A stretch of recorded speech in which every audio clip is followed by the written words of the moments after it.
Hi again.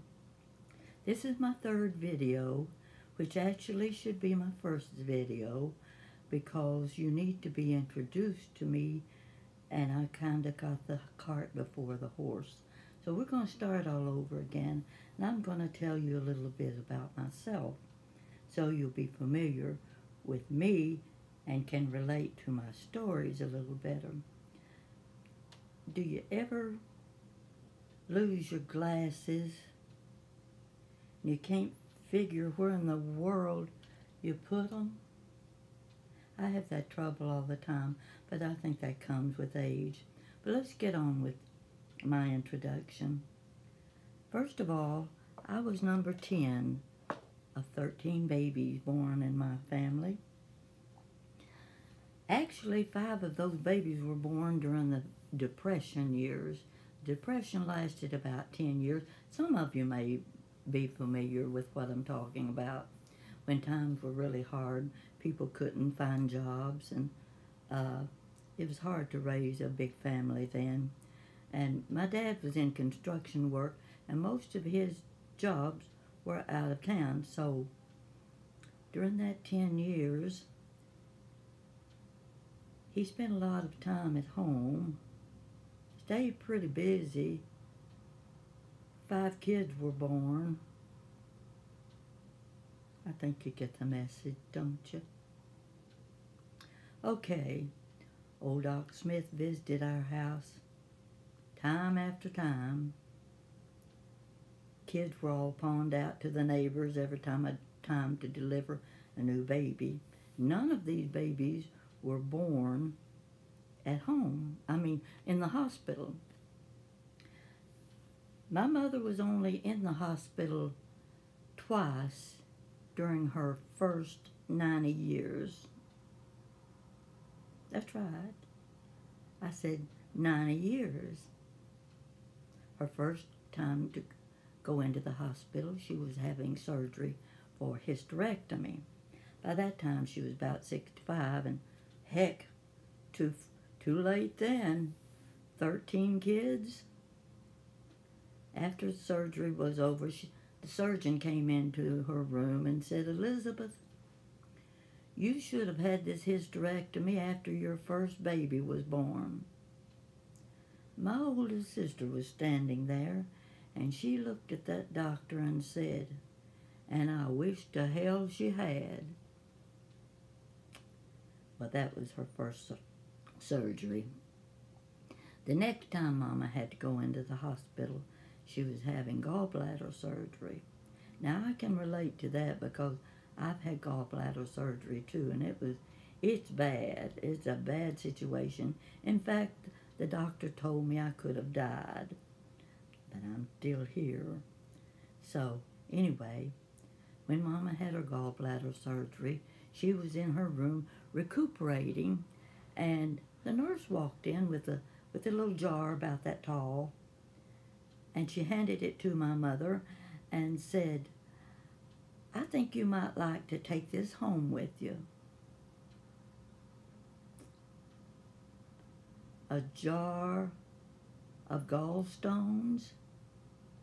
Have you ever seen gallstones? They're ugly boogers.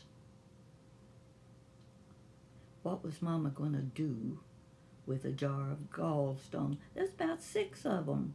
They were big. Well, I'll tell you what she did with them.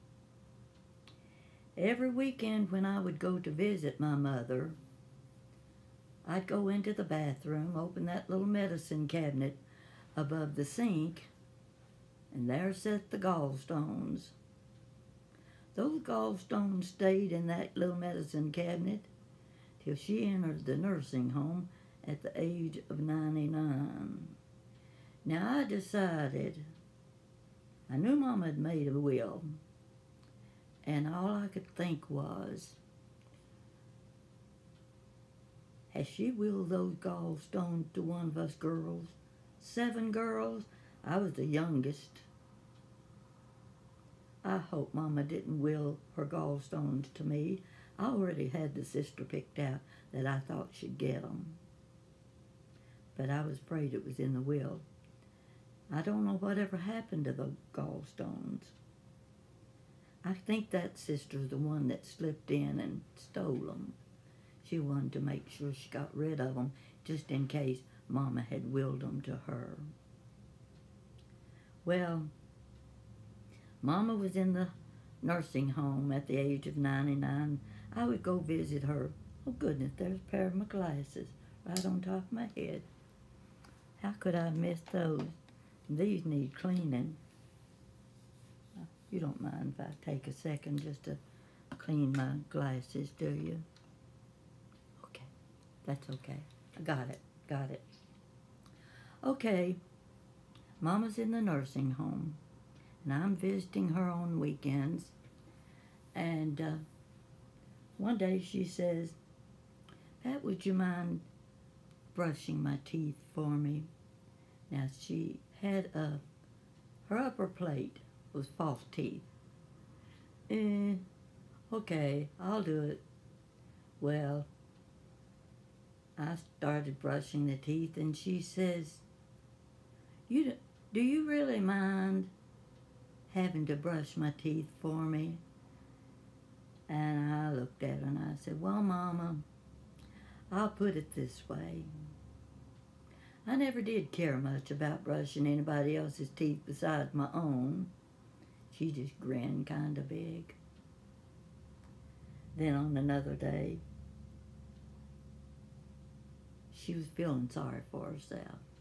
When Mama was feeling sorry for herself, she wanted you to sympathize with her, get down in that gutter with her. Well, I wasn't about to do it. No, she wasn't pulling that trick on me. I wasn't going to feel sorry for her. She looks at me and she says,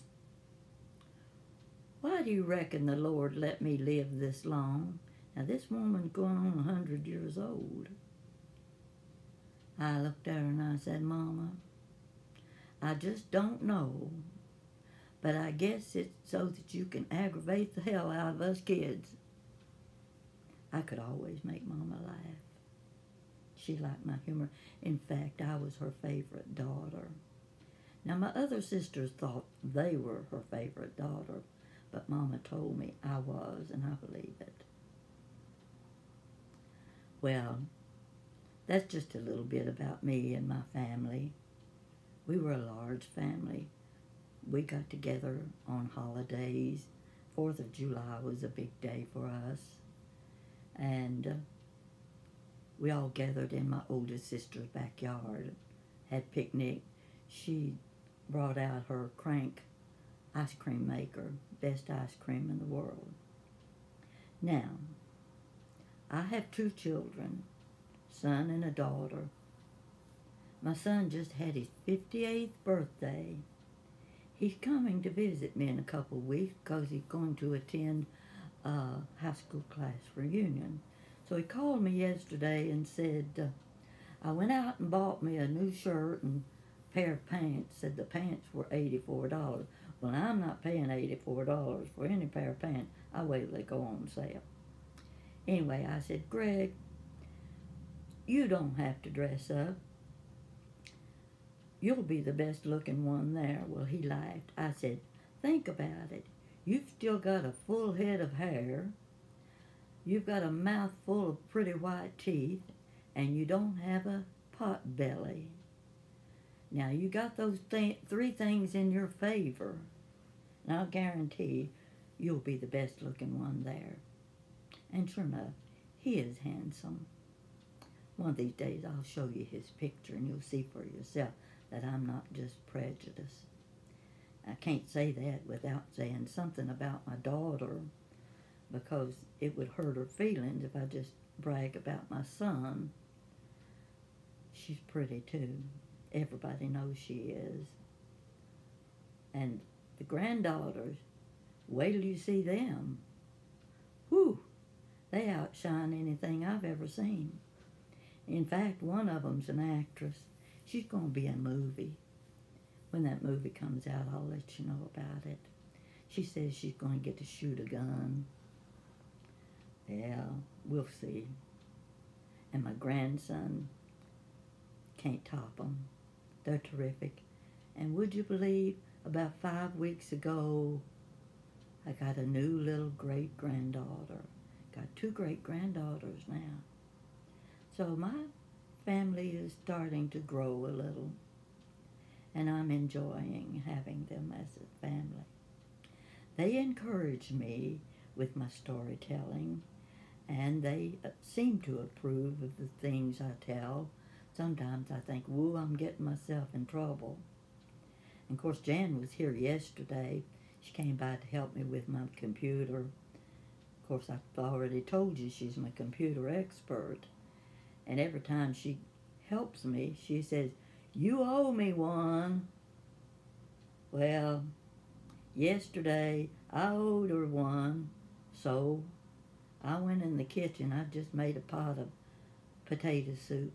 So I filled up a container and handed it to her, and I said, "Take this home for supper." I owed her one. Hope you've enjoyed my little introduction. And I'll be here, pretty often, 'cause I like to talk. Everybody says she liked to talk. And I feel like I've got a good audience now. So, hope you have a good day. Thank you.